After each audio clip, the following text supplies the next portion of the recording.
ஆனமன வாழுகின்ற மாசாணியாத்தான் அங்கார ரூபம் கொண்டு கண் கொண்டு பார்த்தாது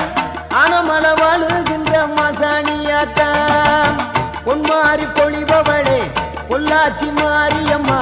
ஊராட்சி மலையினிலே வாழ்பார மாரியம்மா அகிலமெல்லாம் வாழ்பவளே ஆங்கார நீலி ஆனமன வாழுகின்ற மாசாணி தாயி அகிலமெல்லாம் வாழ்பவள்